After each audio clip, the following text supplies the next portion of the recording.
ஏழரை ஆகுது. ஸோ கஞ்சி போட்டு வச்சுட்டு நம்ம ஸ்லோகம் சொல்ல ஆரம்பிக்கலாம். வழக்கம் போல் காலை வேலைகள் எல்லாத்தையும் ஒரு 1.5 மணி நேரம் இருந்தால் அத்தனை வேலையும். இது வந்து டூப்ளெக்ஸ் ரூமு, கீழே மேலே. ஒரு நாள் மாடி மாப் போடுவேன், ஒரு நாள் கீழே. 2 இடமும் பெருக்கிடுவேன் டெய்லி. ஸோ வேலைக்கு வந்து ஈவினிங் மட்டும் சுலோச்சனா வந்து வர்றா எனக்கு ஹெல்ப் பண்ணுறதுக்கு. அவள் 15 வருஷமாக என்னோட இருக்கா. அவள் மாவு அரைச்சி வைக்கிறது, சப்பாத்தி மாவு பிசைஞ்சு தர்றது, சைட் டிஷ் பண்ணுறதுன்னு நைட்டு டின்னருக்குரிய ஹெல்ப்பெல்லாம் பண்ணுவாள். ஸோ இந்த மார்னிங் வேலையெல்லாம் நான் தான் பண்ணிகிட்ருக்கேன். எனக்கும் இது எக்ஸசைஸாக இருக்கும். வாக்கிங்லாம் போகிறதில்ல, எக்ஸசைஸ் யோகா எதுவும் பண்ணுறதில்ல இந்த 1.5 மாதமாக. ஏன்னா பாப்பா எக்ஸாம்ஸ் போயிட்டுருக்கிறதுனால எல்லாமே டைமிங்ஸ் மாறுது, ரொட்டீனை ஃபாலோ பண்ண முடியறதில்ல. ஒரு கைப்பிடி அளவுக்கு கருவேப்பிலையும் ஒரு கைப்பிடி அளவுக்கு முருங்கைக்கீரையும் நான் எடுத்துகிட்ருக்கேன் ஈக்குவல் ப்ரொபோர்ஷனில். இதை வந்து நல்லா கழுவிட்டு 1 லிட்டர் போல் தண்ணி எடுத்துகிட்ருக்கேன். இப்போ நல்லா கழுவுன இந்த கீரையை இதில் போட்டு அது பாட்டு கொதிக்கட்டும். 1 டம்ளர் அளவுக்கு சுண்டுற அளவுக்கு நல்லா இது அந்த எசன்ஸ் எல்லாம் இறங்குற அளவுக்கு நல்லா கொதிக்க விடுவோம். உடம்பு ரொம்ப சோர்வாக இருக்குது, ரத்த சோகை மாதிரி ஒரு ஃபீல் ஆகுது, ஒன்றும் சுறுசுறுப்பு பத்தலை அப்படிங்கும்போது இந்த முருங்கைக்கீரையும் கருவேப்பிலையும் கொதிக்க வச்ச இந்த தண்ணி வந்து டக்குன்னு அந்த இம்யூன் சிஸ்டம் ப்ளஸ் வந்து இந்த சோர்வை நீக்கும். அதுதான் இதோட பெனிஃபிட். கொதித்து கலர் மாறிட்டு இருக்கு இல்லையா, அந்த க்ரீன் கலர் இன்னும் நல்லா கொதித்து சுண்டணும். ஏன்னா நான் ஊற்றின தண்ணியில் கொஞ்சம் தான் வற்றி இருக்குது, இன்னும் நல்லாவே கொதிக்கணும். கொதித்து சுண்டட்டும். அதுக்குள்ளார பைனாப்பிள் வந்து பாப்பாவை கட் பண்ணி வச்சுருக்கேன், அதை கொடுத்துடலாம். இங்கே காய்கறி கட் பண்ணி வச்சுருக்கேன் கீரை மசியல் பண்ணுறதுக்கும். சாம்பாருக்கு வீட்டில் ஒரே ஒரு முருங்கைக்காய் கச்சுது, அதை வந்து யூஸ் பண்ணலான்ட்டு முள்ளங்கி வெங்காயம்லாம் பண்ணி வச்சுருக்கேன். அடுத்தது புடலங்காய் பொரியலுக்காக கட் பண்ணி வச்சுருக்கேன். அதுக்கு தேங்காய் அரைச்சி வச்சுட்டேன். சாம்பாருக்கு கொஞ்சம் புளி நனைச்சி வச்சுருக்கேன். அவ்வளோதான். இப்போது படிப்பு வேலையை கவனிப்போம், அது கொதிக்கிற வரைக்கும்.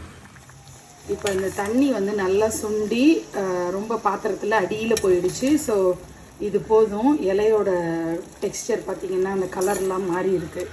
ஸோ இந்த லெவலில் நம்ம எடுத்து வடிகட்டிடுவோம். இந்த முருங்கைக்கீரை கருவேப்பிலை இந்த தண்ணி வடிகட்டினது ஏர்லி மார்னிங் வெறும் வயிற்றில் குடித்தா ரொம்ப நல்லது. இல்லைன்னா நம்ம வந்து ஒரு நாள் பூரா குடிக்கலாம். நான் சாயந்தரத்துக்கு மேலே குடிக்காமல் காலையில் பகல் வேலையிலேயே இந்த தண்ணியை குடித்து காலி பண்ணுறது நல்லது. சாயந்தரத்துக்கு சாப்பிட்டு வேலையை பார்ப்போம்ல. ரைஸ், முள்ளங்கி, இந்த வீட்டில் காய்ச்ச முருங்கைக்காய் போட்டு சாம்பார். இது வந்து சிறுகீரை மசியல், அப்புறம் புடலங்காய் பொரியல், தயிர், மாவடு. சாப்பிட்டு வேலையை பார்ப்போம். இது வந்து விளக்கேற்றுறதுக்காக நான் வாங்கினேன் நெய் தீபம். நல்ல பிராண்டடு கம்பெனிலேருந்து தான் வாங்கினேன். பார்க்க வெள்ளை கலராக இருக்குதா. நான் தயார் பண்ணது ஒரிஜினல் கீ தீபம். நான் இந்த மாதிரி தயார் பண்ணி வச்சுருக்கேன். இது எப்படி தயார் பண்ணுறதுன்றது தான் இப்போ நான் வந்து உங்களுக்கு சொல்லித்தரப்போகிறேன். ரொம்ப சிம்பிள் ப்ராசஸ். நீங்கள் ஃபஸ்ட்டு வந்து நெய் எடுத்துக்கோங்க. எனி பிராண்டு நல்ல குவாலிட்டி நெய் வந்து நீங்கள் வீட்டில் யூஸ் பண்ணுறது. இப்போ நான் வந்து ஒரே ஒரு ஸ்பூன் தான் நான் எடுத்துக்கிறேன். சிம்பிளாக எவ்வளோ வருதோ அதை வந்து நான் செஞ்சு காட்டலான்னு சொல்லிட்டு இது. அதுக்கப்புறம் வந்து நமக்கு தேவையானது இந்த மாதிரி ஒரு மோல்டு. இது வந்து சாக்லேட் மோல்டு அப்படின்னு சொல்லிட்டு சொல்லுவாங்க, குட்டி குட்டியாக. நீங்கள் தியா மோல்டு அப்படின்னு அமேசானில் போட்டிங்கன்னா அது கிடைக்கும். அதே மாதிரி நமக்கு இந்த விக்ஸ் அப்படின்னு சொல்லுவாங்க, அதாவது காட்டன் விக்ஸ்ன்னு சொல்லிட்டு இந்த பஞ்சு திரி இது மாதிரி வாங்கிக்கிங்க. இது வந்து இந்த ஒரு 200-300 இருக்குது இந்த பேக்கெட்டில். இதுவே 90 ருபீஸ் தான். அதே மாதிரி இந்த மாதிரி 2 மோல்டு நான் வாங்கினேன். இது வந்து ஒரு 150 ருபீஸோ என்னமோ தான். ஸோ காலத்துக்கும் நம்ம இதை வந்து யூஸ் பண்ணிக்கலாம். ஸோ ஒரு மோல்டு வந்து நம்ம எடுத்து வச்சுப்போம்.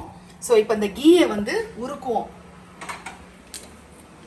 அடுப்பில் வச்சு லைட்டாக வந்து சூடு காட்டுங்க. ரொம்ப சிம்பிள் அடுப்பு இருக்கட்டும். கற்பூரம் இருக்குது பாருங்கள், அது உருகிற நேரத்துக்குள்ளார இதை வந்து கையால் நீங்கள் உடைச்சிங்கனாலோ இல்லை நீங்கள் கரண்டியால் அமுக்குனீங்கனாலோ பொடி பொடியாக ஆயிரும். இவ்வளோ தேவையில்லை. இந்த அளவுக்கு வந்து சும்மா கொஞ்சமாக நீங்கள் வந்து இதில் வந்து கலந்துருங்க. கற்பூரத்தை கொஞ்சமாக கலந்துக்கோங்க. இதை வந்து மிக்ஸ் பண்ணிக்கோங்க. கரண்டியால் இதை மிக்ஸ் பண்ணிக்கோங்க. இப்போ உருகிருச்சு. ரொம்ப காய்ச்சணும்லாம் இல்லை, லைட்டாக இலகுனா போதும். ஸோ ஃபுல்லாக இலகிருச்சு. இப்போ அடுப்பை ஆஃப் பண்ணிவிட்டு, இப்போ இது வந்து ரவுண்டு கிண்ணமாக இருக்குது. உங்களுக்கு வந்து ரொம்ப சின்ன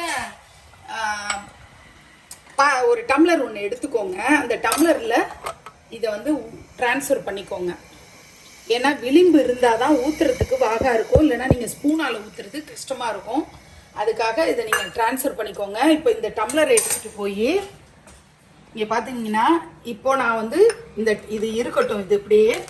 இப்போ அந்த விக்ஸ் இருக்கு இல்லையா, அந்த காட்டன் விக்ஸ் நான் என்ன பண்ணுறேன்னா அடியில் கொஞ்சம் அகட்டிக்கிறேன். அகட்டினா நேராக உட்காரும், அதுக்காக அப்படி அகட்டிக்கிறேன்.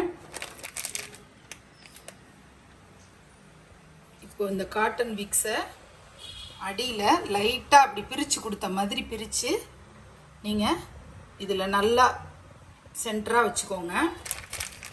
அதே மாதிரி எல்லாத்தையுமே நீங்கள் பண்ணிவிடுங்க. அப்படி வச்சிட்டோம். இப்போ என்ன பண்ணுறோம், இந்த நெய்யை வந்து இதில் அப்படியே பொறுமையாக ஊற்றுவோம். முதல்ல வந்து உறிஞ்சும் அந்த காட்டன், அதனால பார்த்தீங்கன்னா டக்குன்னு உறிஞ்சின மாதிரி கொஞ்சம் அளவு குறையும். ஸோ நம்ம வந்து இதை கரெக்டாக இது பண்ணிவிட்டு இப்படி நிமித்தி விட்டுக்கோங்க.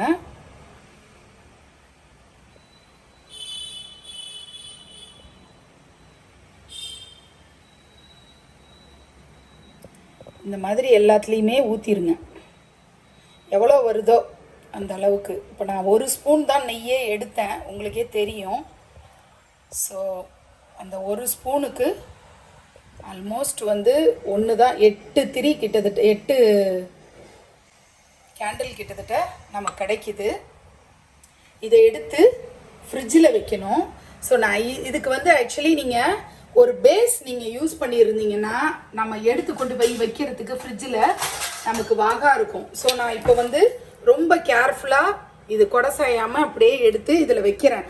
ஆக்சுவலி நீங்கள் பேஸ்லேயே இந்த மோல்டை நீங்கள் வச்சுக்கிட்டிங்கன்னா ரொம்ப ரொம்ப ஈஸியாக இருக்கும்.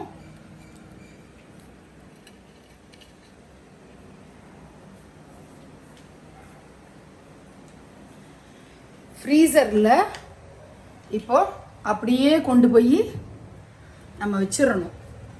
வச்சுட்டு 1 ஹவர், ½ அன் ஹவரில் ஆக்சுவலி நான் அதை தயார் பண்ணேன். நீங்கள் ஒரு 1 ஹவர் தாராளமாக கொடுங்க, கொடுத்துட்டு அதை எடுத்து பார்க்கலாம்.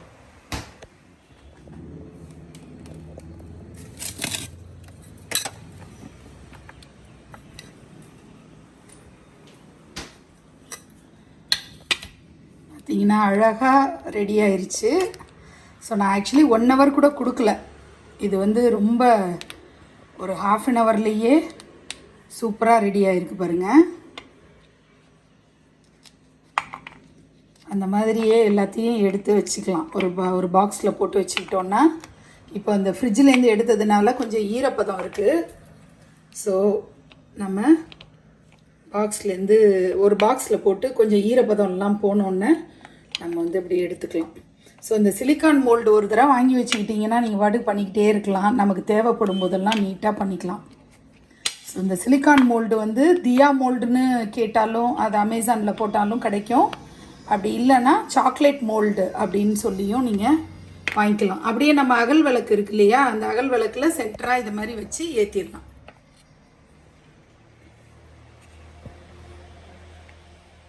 அவ்வளோதான் தியா மேக்கிங்.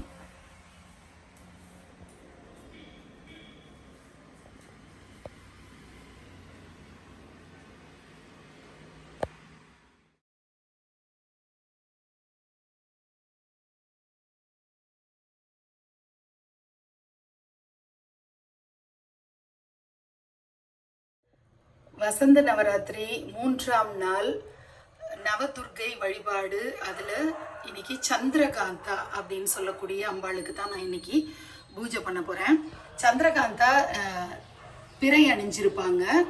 அதுக்கப்புறம் அவங்க கையில் இருக்கக்கூடிய ஆயுதங்கள் எல்லாமே அவங்க வந்து ஒரு அநீதிக்கு எதிராக போரிடக்கூடியவங்களாக இருக்கிறாங்க அப்படிங்கிறத காட்டுது. ஸோ ஒரு நீதிக்குரிய தேவதையாக இவங்க பவனி வர்றாங்க. ரொம்ப ராயலாக கால் மேலே கால் போட்டு, அப்புறம் கமண்டலம் தங்கியிருக்காங்க, ஜபமாலை ஞானஸ்வரூபிணியாகவும் இருக்காங்க. அதே மாதிரி சூலம், கதை, வில் அம்புன்னு எல்லா ஆயுதங்களோடையும் ஒரு, அதாவது புலி மேலே பவனி வரக்கூடிய ஒரு அம்பாளாக இருக்காங்க. சந்திரகாந்தா அம்பாளுக்கு தான் இன்றைக்கி நான் பூஜை பண்ண போகிறேன். அப்புறம் மீனாட்சிக்கு வழக்கம் போல் குங்கும அர்ச்சனை பண்ணணும். பிள்ளையார் பூஜை பண்ணிட்டு தான் தொடங்கணும். ஸோ இன்றைக்கி வாழைப்பழம் நைவேத்தியம், அதுக்கப்புறம் சாமந்தி மலர்கள்னால அர்ச்சனை பண்ண போகிறேன்.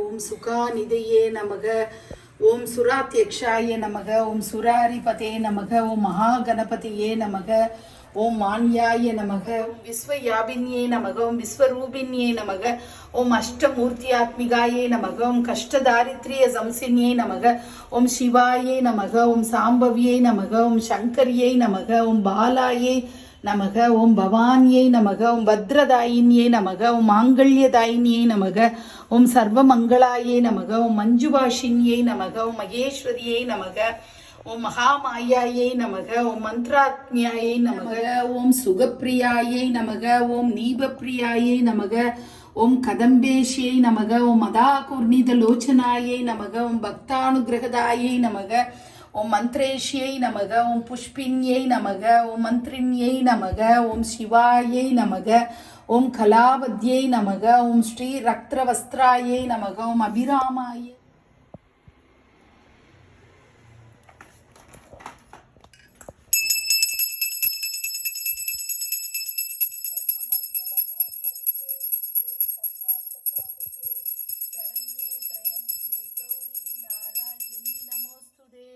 सर्वमंगल मांगल्ये शिवे सर्वार्थ साधके शरण्ये त्र्यंबके गौरी नारायणी नमोस्तुते. सर्वमंगल मांगल्ये शिवे सर्वार्थ साधके शरण्ये त्र्यंबके गौरी नारायणी नमोस्तुते.